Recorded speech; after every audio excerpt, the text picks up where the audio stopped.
The morning of March 14, 1966, dawned slowly over Plainview, Texas. The sun spilled a warm, orange light across dusty streets and faded billboards lining Highway 27. At the Bluebonnet Motor Lodge, a modest two-story motel with flickering neon signs and peeling paint, life stirred with the steady rumble of trucks heading toward Amarillo. Inside room 12, Charles Mitchell, Charlie to everyone who knew him, folded his crisp white shirts with careful precision into a worn brown leather suitcase, frayed at the edges. At 28, with dark hair slicked back and a charming smile that could win over even the most guarded housewife, Charlie was the kind of man who knew exactly what to say and when to say it. A traveling salesman by trade, he sold encyclopedias, stainless steel cookware, and Hoover vacuum cleaners, promises of a better, more convenient home life. Every interaction was part performance, part persuasion. That morning, Charlie handed his room key to the receptionist, nodding politely to Mrs. Ethel Parker, the 60-year-old owner who was busy ironing sheets behind the counter. "I'll be back in a week," Charlie said casually. "Save my favorite room." Ethel, with her eyes still fixed on the iron, smiled. She had no idea those would be the last words she'd hear from him. By 7:45 a.m., Charlie's pristine 1964 white Chevrolet Impala had vanished from the gravel parking lot. No one saw him leave. No one noticed anything unusual. 3 days later, on March 17th, a teenager named Billy Crawford was searching for his stray dog behind an abandoned grain warehouse on the outskirts of Tulia, about 70 kilometers southeast of Plainview. That's when he spotted it.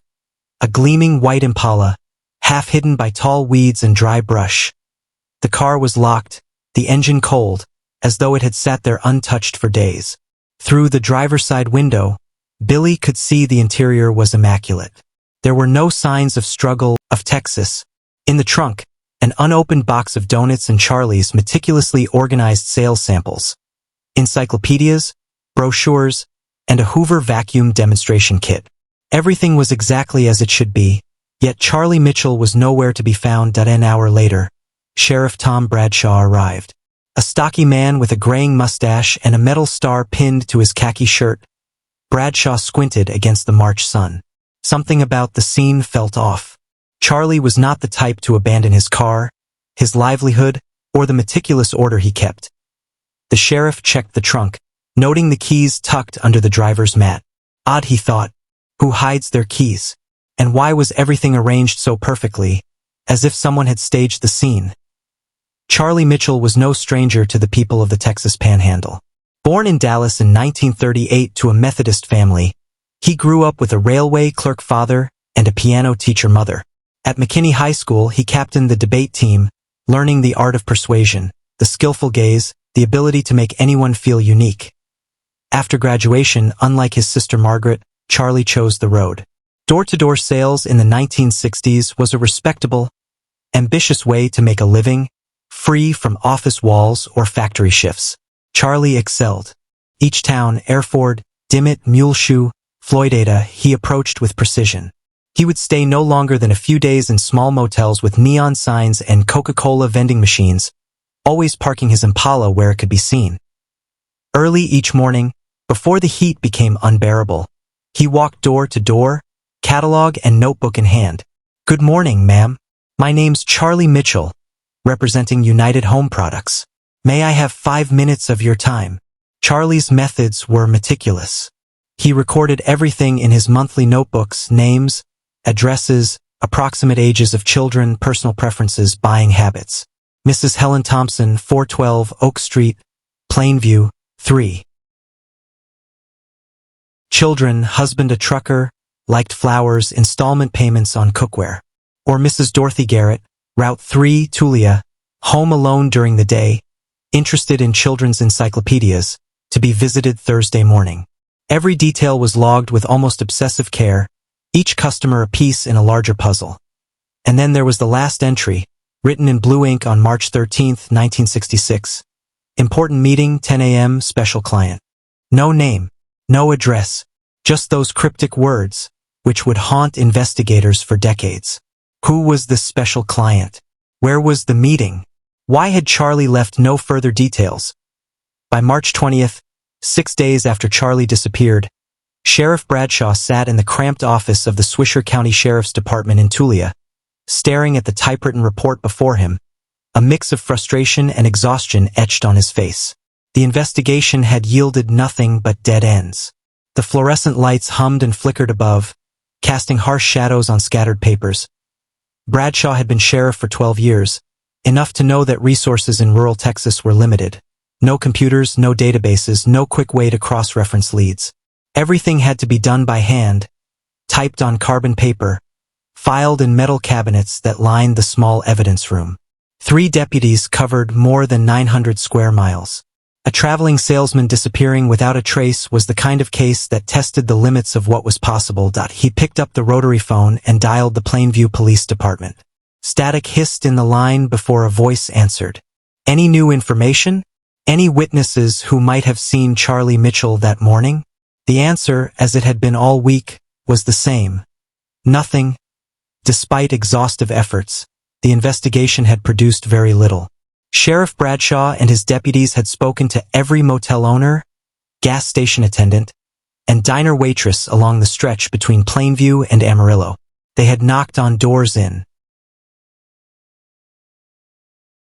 neighborhoods where Charlie had made sales calls in the preceding weeks, contacted his family in Dallas, previous clients, and even the regional manager of the United Home Products Company. Everyone described the same man: reliable, punctual, professional.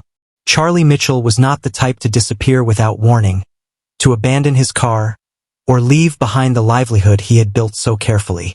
And yet, the evidence suggested something had gone terribly wrong. The Impala had been found with no signs of struggle, no indication of foul play. The keys, tucked neatly under the floor mat, hinted at something deliberate, something planned. But by whom? And for what purpose? The most baffling detail was the money. Bradshaw had found $340 in cash hidden in a small envelope beneath the driver's seat. A significant sum in 1966, nearly 2 months' rent for a modest apartment. If Charlie had been robbed, why leave the money behind? If he had fled voluntarily, why abandon cash he would surely need? Nothing in the case made logical sense.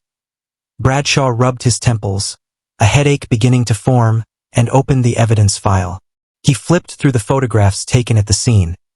The white Impala gleaming in the afternoon sun, the interior immaculate, the trunk filled with neatly arranged merchandise.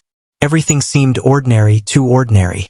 Somewhere in those images, he knew, there had to be a clue he was missing. He reached for Charlie's black notebook, recovered from the glove compartment. Page after page detailed names, addresses, and notes about customers. Most entries were routine, predictable. But the final note, written on March 13th, continued to haunt him. Important meeting, 10 a.m., special client. No name, no location. Just those cryptic words, lingering like smoke in the air. Bradshaw had shared the notebook with every deputy who worked the case. No one could make sense of it. Was it a sales appointment? A personal meeting? Something darker? The answers remained locked. Away, hidden somewhere in the vast emptiness of the Texas Panhandle. The first Real lead came from a waitress. Linda Sue Hartman, 23, worked mornings at the Cozy Corner Diner on Tulia's Main Street. Blonde hair teased into a bouffant, a nervous habit of twisting her apron strings. She recalled seeing a man fitting Charlie Mitchell's description on the morning of March 14th, around 8 or 8:30 a.m.